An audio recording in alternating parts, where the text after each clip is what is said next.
Olá, a paz do Senhor Jesus, meus irmãos. Deus abençoe vocês. Nós estamos de volta mais uma semana com mais uma parábola do Senhor Jesus. E hoje nós vamos falar sobre a parábola das vestes velhas e novas, dos odres velhos e novos. Esta parábola ela está no Evangelho de Mateus, capítulo 9, versículo 16 e 17. Também no Evangelho de Marcos, capítulo 2, versículo 21 e 22. Também no Evangelho de Lucas, capítulo 5, versículo 36 a 38. E eu vou ler no Evangelho de Mateus, capítulo 9, versículo 16 e 17, tá? Que diz assim: Ninguém põe remendo de pano novo em veste velha, porque o remendo tira parte da veste e fica maior a rotura. Nem se põe vinho novo em odres velhos, do contrário, rompem-se os odres, derrama-se o vinho e os odres se perdem. Mas põe-se vinho novo em odres novos e ambos se conservam. Amém. Meus amados irmãos, essa parábola ela é uma resposta aos discípulos de João Batista. Os discípulos de João Batista chegaram a Jesus e perguntaram a ele sobre o jejum. Nós vamos ver isso nos versículos anteriores ao texto que nós lemos, tá? Os discípulos dos fariseus jejuam, os discípulos de João jejuam.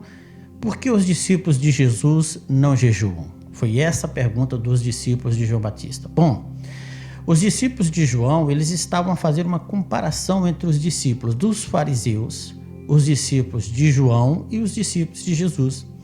É importante a gente dizer que João Batista ele marcava o fim de uma era e o início de uma nova era.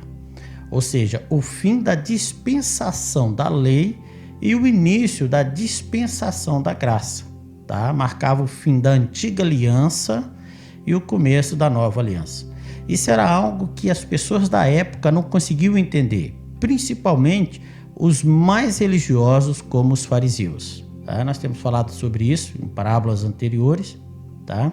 A nova era, ou a nova dispensação, chamada também de dispensação da graça, é algo completamente novo. Ela não é fundamentada em coisas velhas e não se pode comparar. Não tem origem na religião, mas sim no coração amoroso e misericordioso do Pai. Tá? Vamos falar sobre os odres velhos e novos. Os odres eram vasilhas feitas do couro de animais e eram usadas como garrafas. Tá? Porque não se põe vinho novo em odres velhos? Bom, porque o vinho novo iria passar pelo processo da fermentação. Ou seja, no processo da fermentação do vinho novo é liberado um gás que é o dióxido de carbono. E o odre, por ser novo, ele tem uma capacidade de elasticidade que permite suportar a pressão do gás produzido pela fermentação. Porém, o odre velho, ele não possui essa elasticidade necessária para suportar a pressão da fermentação. Tá? Além do mais, os odres velhos, eles já sofreram a pressão e o desgaste natural do tempo. E a qualquer momento eles podem sofrer uma ruptura. Tá? Por isso é que Jesus disse que o vinho novo não se põe em odres velhos, porque o odre velho não suporta a pressão e o mesmo se rompe, derramando assim o vinho. Como era difícil para os fariseus e religiosos da época compreender que o novo de Deus é fundamentado no amor e na graça divina, e não nas leis e preceitos judaicos. A libertação e a salvação que Deus oferece em Cristo, ela não é adquirida por meio de leis e ritos religiosos. Ela é gratuita, basta crer e receber. Não é mais necessário sacrificar um cordeiro como na antiga aliança, porque o Cordeiro de Deus que tira o pecado do mundo é o próprio Senhor Jesus. Essa foi a palavra de João Batista quando viu Jesus, quando Jesus foi para ser batizado por ele. Eis o Cordeiro de Deus que tira o pecado do mundo. Infelizmente, ainda hoje, muitos homens legalistas querem impor condições e leis para a salvação do perdido. Eles criam regras de homens que dificultam ou até mesmo impedem a salvação de outros, tá? A dispensação da graça é também a dispensação da igreja. A igreja é a comunidade dos salvos em Cristo, salvos pela graça, conforme Efésios capítulo 2, versículo 8 e 9, que está escrito assim: porque é pela graça que estão salvos, mediante a fé, e isto não é mérito vosso, é dom de Deus, não vem das obras, para que ninguém se glorie. Amém. A Igreja de Cristo, ela marca o início dessa nova era. A Igreja de Cristo, ela é o grande mistério de Deus reservado desde a fundação do mundo. A salvação não é mais por ritos e leis, cerimônias e obras, mas simplesmente pela fé em Cristo Jesus. Assim como Cristo foi perseguido pelos religiosos, os legalistas da sua época, o surgimento da igreja foi marcado pela perseguição dos legalistas e judaizantes. Se lermos o livro de Atos dos Apóstolos, veremos como o apóstolo Paulo foi perseguido pelos judeus. Os judeus tentaram impedir o surgimento da igreja do Senhor Jesus. E nas suas cartas às igrejas, o apóstolo Paulo combateu duramente os judaizantes que tentavam impor à igreja suas práticas legalistas. Vejam bem o que Paulo escreve aos Gálatas no capítulo 1, versículos 6 e 7. Diz assim: admiro-me muito que estejam a abandonar tão depressa aquele que vos chamou pela graça de Cristo e que estejam a seguir um evangelho diferente. Não é que exista outro evangelho, mas a verdade é que há umas certas pessoas que vos causam confusão e que querem modificar o evangelho de Cristo. E no mesmo livro de Gálatas, no capítulo 2, versículo 16, nós vamos ler o seguinte: sabemos, porém, que uma pessoa não é justificada pelo cumprimento da lei, mas por meio da fé em Jesus Cristo. Ora, nós cremos em Jesus Cristo para sermos justificados pela fé e não por termos feito o que a lei manda, pois ninguém será justificado perante Deus por cumprir a lei. Glória a Deus. O apóstolo Paulo compreendeu a graça de Cristo, ele compreendeu o vinho novo que Jesus trouxe, ele compreendeu a nova dispensação que começara em Cristo Jesus ali na cruz, pela sua morte ali na cruz, a dispensação da graça, da salvação pela fé, da justificação pela fé. Glória a Deus por isso. Tá? Agora vamos falar sobre panos velhos e novos. Remendar uma roupa era algo comum, principalmente entre as classes mais pobres, que não tinham recursos para adquirir novas roupas. Aqui o princípio é o mesmo. O tecido velho já está gasto, sofreu a ação do tempo, do uso e das lavagens. Por isso não tem mais existência. O tecido velho cumpriu o seu tempo e o seu propósito. É como a velha lei de Moisés. Ela cumpriu o seu tempo e o seu propósito. O novo de Deus, estamos falando da dispensação da graça, o novo de Deus não pode ser estabelecido sobre fórmulas e leis antigas, ou seja, pelo pano velho, o tecido velho, né? O Senhor Jesus, ele disse assim: não pensem que vim anular a lei de Moisés ou o ensino dos profetas. Não vim para anular, mas para dar cumprimento. Está no Evangelho de Mateus, capítulo 5, versículo 18. Ou seja, Jesus cumpriu a lei. Por isso, a velha aliança, ela termina ali em Cristo. E em Cristo começa a nova aliança, começa um novo tempo, um novo vinho. Por isso, o apóstolo Paulo combateu tão duramente aqueles que tentavam fazer remendos, aqueles que tentavam misturar o novo no velho, ou tentar colocar o vinho novo sobre o odre velho, ou dentro do odre velho, tá bem? Vamos ver o exemplo do próprio apóstolo Paulo, tá? Paulo, que fora criado com excelência no judaísmo, perito nas leis de Moisés. Paulo, falando da sua conversão a Cristo, ele escreve aos Filipenses o seguinte: esqueço-me do que ficou para trás e esforço-me por atingir o que está diante de mim.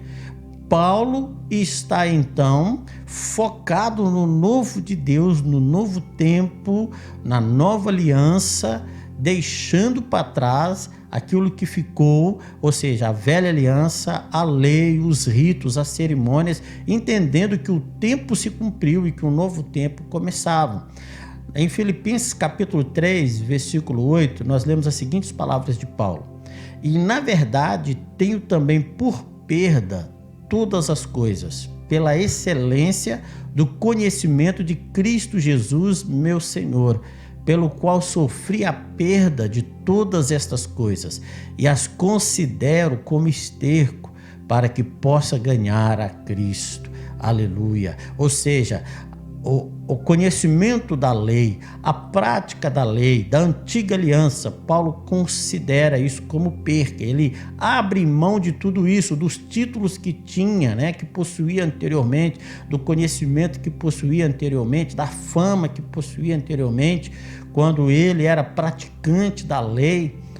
Ele abre mão de tudo isso, considera como perca, para ganhar a Cristo Jesus, porque Paulo entendeu que para ganhar, para viver a nova vida em Cristo Jesus, precisava deixar para trás o velho. Isso significa que a obra que Cristo inaugurou, ela não admite mistura. A graça redentora é fundamentada unicamente em Cristo e sua obra na cruz. Aleluias. Agora, 3 notas importantes também que eu quero deixar aqui para os irmãos. Primeira delas, Lucas, ao narrar a mesma parábola, ele cita as seguintes palavras de Jesus: e ninguém deseja beber vinho novo depois de ter bebido do velho, pois acha que o velho é melhor. Isto está no versículo 39, ao final da parábola no Evangelho de Lucas. Jesus está falando dos fariseus que viviam o vinho velho, que experimentaram, que beberam o vinho velho, ou seja, a velha aliança, as leis de Moisés, e que recusaram o novo, recusaram experimentar ou beber do vinho novo. Por isso ele diz: ninguém que bebe o vinho velho quer beber o vinho novo. Ele está falando dos fariseus que rejeitaram o novo que Deus estava trazendo, o novo que Deus estava inaugurando. A própria profecia fala a respeito disso, o Senhor fala a respeito disso: eu faço nova todas as coisas. Mas os fariseus não entenderam isso, não compreenderam isso, tá? Segunda nota importante que eu quero passar também para os irmãos é que na parábola do filho perdido, quando esse filho volta para o lar, o pai o recebe, e uma das coisas que o pai manda providenciar é vestes novas. Ou seja, a Bíblia fala de vestes novas como sendo vestes de santidade. Isso significa que quando viemos para Cristo, precisamos deixar toda a roupagem do pecado, toda a roupagem do mundo, para vestir somente as novas vestes que Cristo nos dá. Vestes sem remendo, sem a sujidade do pecado. Por isso que o pai dá ao filho que volta para casa uma roupa nova. Ele tira a roupagem velha e coloca a roupagem nova, significando que nós que voltamos para Cristo, nós que estamos em Cristo Jesus, temos que nos vestir completamente do novo de Deus e deixar todo o velho, a velha vida, o pecado, a sujidade, as coisas do mundo. Temos que abrir mão de tudo isso também para vestir as novas vestes, para viver o novo que Jesus traz ali na cruz para cada um de nós, tá? E terceira e última nota que eu quero deixar aqui é que em Atos capítulo 2, versículo 13, na narração do Pentecostes, quando os discípulos foram cheios do Espírito Santo, os homens que ali estavam, eles diziam que os discípulos estavam bêbados, cheios de vinho, E na verdade, eles estavam sim cheios de vinho, mas não do vinho da uva, do vinho deste mundo, né? Mas do vinho do Espírito. Eles estavam cheios do novo de Deus, porque o Espírito Santo, ele é o selo da promessa de Deus, é o Espírito que o Senhor Jesus soprou sobre nós, é o Espírito que o Senhor Jesus enviou sobre nós, sobre a sua igreja. Então os discípulos estavam cheios do novo, cheios do Espírito Santo. Ali é inaugurada a era da igreja, a era dos salvos em Cristo, cheios do Espírito Santo, cheios do novo de Deus. Aleluia, louvado seja o nome do Senhor. Ou seja, novo homem, nova veste, novo vinho. Glória a Deus, bendito seja o nome do Senhor. Meus amados irmãos, nós vamos parar por aqui na explicação desta parábola. Tá? Eu espero que você tenha entendido e que o Espírito Santo possa ministrar ainda mais na sua vida. Eu quero orar neste momento, vamos encerrar orando como é nosso costume, vamos falar com o Pai. Senhor, muito obrigado. Obrigado, Deus querido, porque abriste os nossos olhos. Outrora, Senhor, estávamos cegos, com o entendimento completamente cegos por Satanás, completamente bloqueados por Satanás, mas a luz do Evangelho resplandeceu no nosso pensamento, os nossos olhos foram abertos para a Tua Palavra, os nossos olhos foram abertos para o novo de Deus, para as nossas vidas. Nós Te louvamos, Senhor, Te louvamos pela salvação que nos destes de graça, pela fé em Cristo Jesus nós somos salvos. E eu oro, Deus, para que todos os ouvintes, todos aqueles que estão me ouvindo nesta hora, que possam ser salvos, alcançados pela graça do Senhor, que tenham fé no coração para receber o novo de Deus, que tenham a luz da palavra no entendimento deles, ó Pai, para que possam compreender as Escrituras, compreender a obra de Cristo na cruz, a obra da salvação. Obrigado, Senhor, por tão grande salvação. Que o Senhor continue abençoando cada um destes irmãos, abençoando as nossas vidas, em nome de Jesus. Meus queridos irmãos, muito obrigado. Que Deus os abençoe, em nome de Jesus. Fiquem com Deus.